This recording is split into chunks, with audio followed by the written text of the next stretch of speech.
bisa. Nah, mulai ya.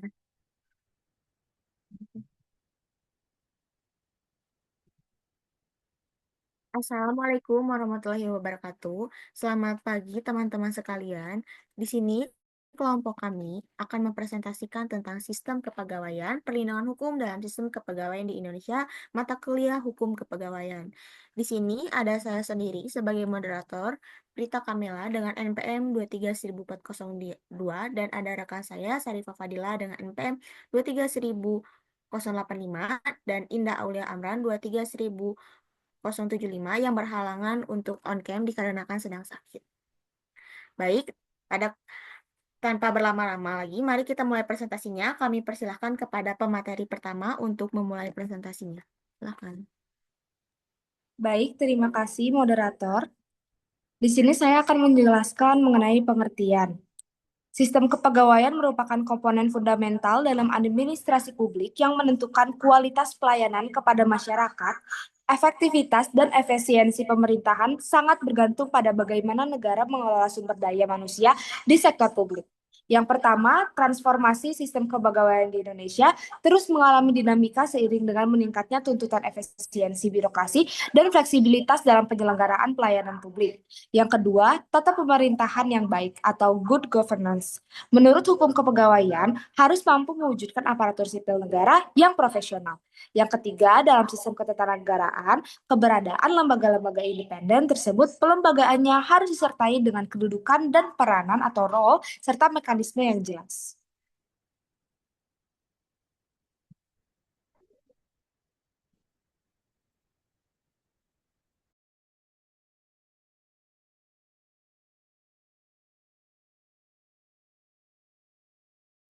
Baik, saya lanjutkan kepada moderator.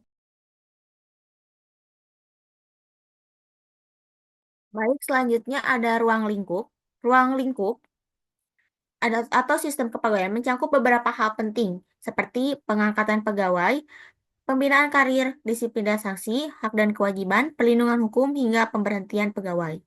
Artinya sistem kepegawaian tidak hanya membahas soal kerja dan jabatan, tetapi juga mekanisme perlindungan saat terjadi pelanggaran hak pegawai atau konflik administrasi.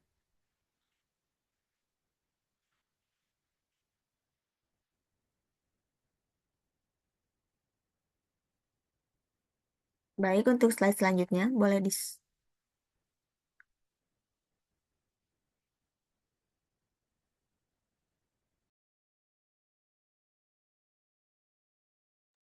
Untuk dasar hukumnya sendiri, ada Undang-Undang Dasar Negara Republik Indonesia tahun 1945, Undang-Undang Nomor 5 tahun 2014 tentang Aparatur Sipil Negara,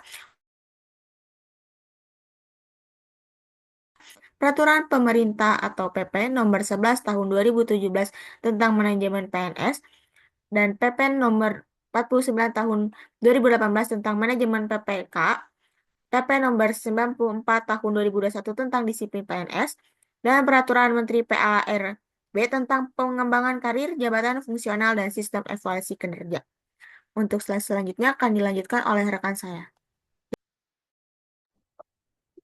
Izin tidak bisa on cam dikarenakan sedang sakit. Baik, terima kasih kepada moderator. Saya akan membacakan isu hukum. Yang pertama, lemahnya pengawasan terhadap penerapan sistem merit dalam pengangkatan ASN daerah. Lalu yang kedua, tumpang tindih kewenangan antara pemerintah pusat dan daerah dalam pembinaan ASN. Lalu yang ketiga, kurangnya kepastian hukum terhadap sanksi bagi pejabat yang menyalahgunakan kewenangan kepegawaian.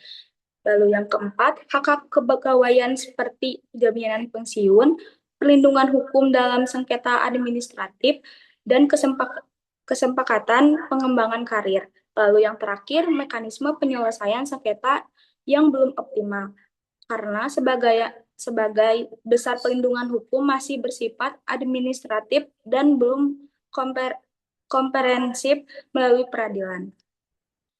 Baik, selanjutnya akan dilanjutkan oleh moderator.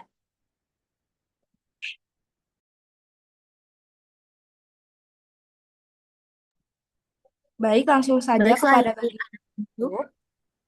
Sistem kepegawaian Indonesia telah memiliki dasar hukum yang kuat melalui Undang-Undang Nomor 5 Tahun 2014 tentang Aparatur Sipil Negara atau Undang-Undang ASN yang menegaskan prinsip meritokrasi, profesionalisme, dan netralitas aparatur, namun implementasinya masih menghadapi sejumlah isu hukum. 4 persoalan utama yang muncul adalah: pertama, belum optimalnya penerapan prinsip good governance dalam pengelolaan ASN, terutama di daerah. Kedua, kelemahan kewenangan Komisi Aparatur Sipil Negara atau KASN dalam menegakkan sistem merit. Ketiga, ketimpangan perlindungan hukum antara PNS dan P3K. Dan keempat, belum terwujudnya harmonisasi regulasi kepegawaian antara pusat dan daerah. Oleh karena itu, diperlukan penguatan regulasi, penegakan prinsip merit, peningkatan perlindungan hukum bagi seluruh ASN, serta sinkronisasi kebijakan untuk mewujudkan birokrasi yang profesional, bersih, dan berorientasi pada pelayanan publik. Jadi sebagai kesimpulan, sistem kepegawaian di Indonesia tidak hanya mengatur administrasi pegawai, tetapi juga menciptakan perlindungan hukum bagi pegawai negara agar dapat bekerja secara profesional, aman, dan adil. Perlindungan hukum penting untuk menjaga martabat pegawai, meningkatkan kinerja pelayanan publik, serta mendukung tata kelola pemerintahan yang baik. Lalu di sini ada daftar pustaka, di mana pada saat ini terdapat daftar referensi yang menjadi rujukan, termasuk jurnal, artikel ilmiah terkait perlindungan hukum terhadap PNS, konstruksi yuridis P3K, serta perbandingan sistem kepegawaian negara lain. Referensi ini digunakan agar materi berdasarkan sumber akademik yang relevan dan juga dapat dipertanggungjawabkan. Mungkin sekian dari saya lanjutkan kepada moderator. Baik, terima kasih rekan-rekan yang sudah menyampaikan materinya. Untuk selanjutnya, saya akan tutup presentasi kali ini. Mohon maaf apabila ada salah dan kekurangan kata. Wassalamualaikum warahmatullahi wabarakatuh. Waalaikumsalam warahmatullahi wabarakatuh. Terima kasih. Terima kasih. Udah cukup, atau harus retake lagi?